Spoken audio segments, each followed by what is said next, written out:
We're at the second intermission here on the eve of St. Paddy's. The home team celebrating 3-0 leads, and now it's tight through 3-2 in both cases. We'll have the panel in just a second. Elliotte, Friedman, our Saturday headlines, and Elliotte, Martin St. Louis, we understood from the early part of the afternoon he had to leave the team. Do you know anything, or can you help us? No, we'll just respect the family's privacy there, Ron, but in case you did not hear this earlier, you're not watching Calgary, Montreal, they announced that Martin St. Louis was taking an indefinite leave from the team, and Trevor Letowski is coaching the Canadiens tonight and for the foreseeable future, and we'll just respect the family's privacy and wish them all the best. One other injury note we did want to touch on is that, a lot of Toronto fans wondering about Mitch Marner.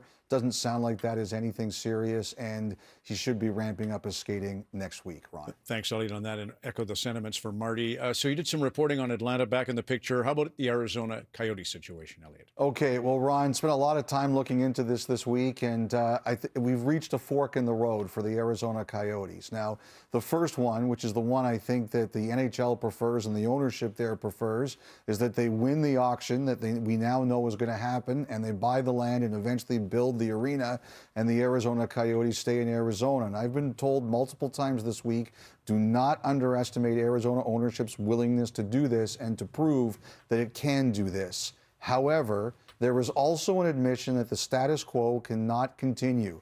And there are a lot of variables here, and that is that the auction won't take place until June. What happens if the Coyotes don't win it? There's a lot of unsure nature about what the timeline would be if they do win it and how long it would take.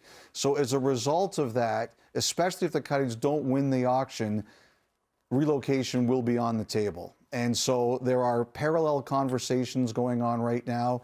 One for the Coyotes to go ahead and win the auction and stay there, and the other for what happens if they don't end up winning the auction and what the future would be. And in that case, Ron, relocation would be on the table, and we'll see how this goes. But again, the Coyotes maintain it is their goal to win the auction and stay in the state. We were watching Rod Brindamore, and we're expecting him to say we could be down 20-0 because if they didn't score that power play goal, he'd have retired here at the second intermission. But he's obviously in line for a contract. What are you hearing?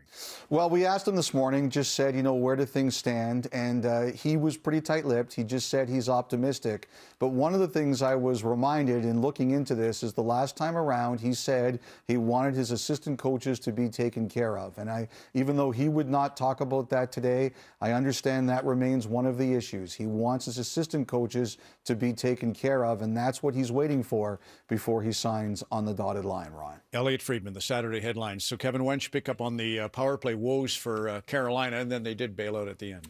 Yeah, we created this pack until 2.7 seconds left, but we're going to stick with it, and we're going to show all the chances that Toronto penalty kill has generated. And you don't expect to get these chances. They're bonuses. And honestly, I attribute them to usually a good offensive read by F1 and then sloppiness by the power play. So that's why you have guys like Nylander and Matthews out there and Marner at times. But F1 on the penalty kill, understand, that's the one person who usually has free reign. The structure comes from the D and the second forward. F1 gets to make these reads, make a play, understand what they're trying to do, disrupt down the ice. And when you create a lot of these chances, they're obviously a bonus. The problem is you don't score in any of them. There's 5 chances right there. And then with time ticking down, it's almost inevitable that the power play is going to get a greasy one, which they did. So now it's 3-2. Penalty kill has done a pretty good job up to now. It's just tough to give that one up with 2.7 left. And so, Kevin, you talked about some of those opportunities, a couple of them breakaways with pressure where they didn't capitalize. So, yes, it's nice to get breakaways, but you've got to make sure that you're making nice decisions with those opportunities so you can bury a goal. Here's some great examples of how they did very well. Tavares gets the pass at the blue line. He knows how quickly the pressure is coming. He knows. He sees them coming. I've got a little bit of time, but I'm going to keep the puck far enough ahead of me so that Slavin can't come in and poke that puck. Decides to go for the quick release. On this one, Nylander coming in from a different angle, all kinds of speed, but great work with his feet. Look, this is the key position. Wide stance, hands ready for anything. He teases the far post. He only goes about halfway across the crease, but look at his right blade of his skates as well. This is key, your toe caps towards the goaltender so he can do the quick cut back. I mean, a beautiful top shelf, but great decision making under pressure for 2 beautiful goals. You ever have a bad shift before?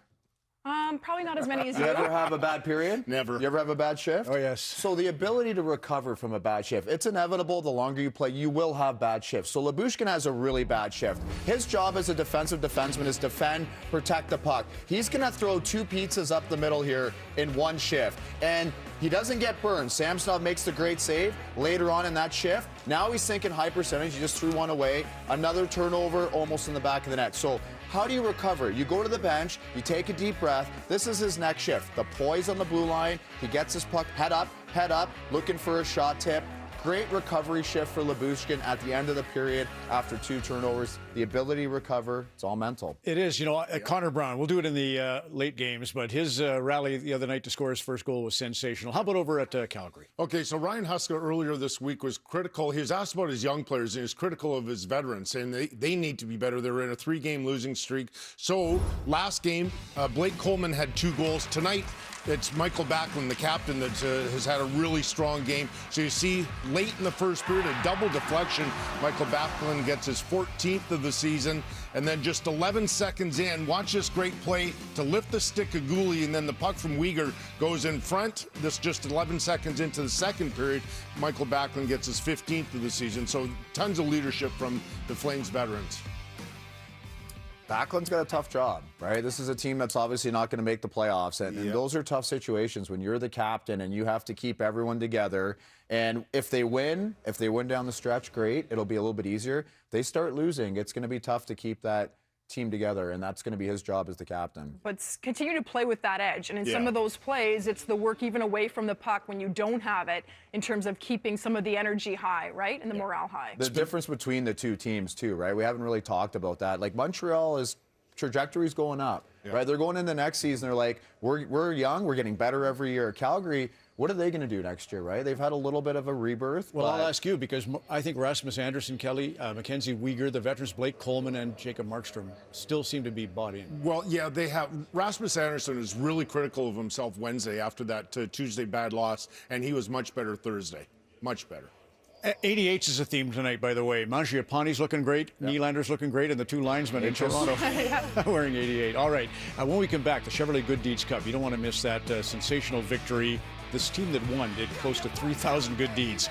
We'll have that for you when we return to our second intermission on Hockey Night in Canada, presented by Rogers. Welcome back. This is inspiring. This is the 8th year of the Chevrolet Good Deeds Cup. You Google any minor hockey team in Canada on their online website, you'll find an ad for the good deeds. Everybody buys in. This year it ran from January the 19th to March the 3rd, 6 weeks. We asked them to do acts of kindness, good deeds, and they could get $100,000 for the charity of their choice. None of the good deeds went unnoticed, but as mentioned, you'll see in this graphic about 1,350 when we were doing the table. It got to over 2,500 good deeds. We're proud to announce the 2024 Chevrolet Good Deeds Cup champions are the Huntsville U13 Sting Black. Everybody, we are the Huntsville Sting U13 Black.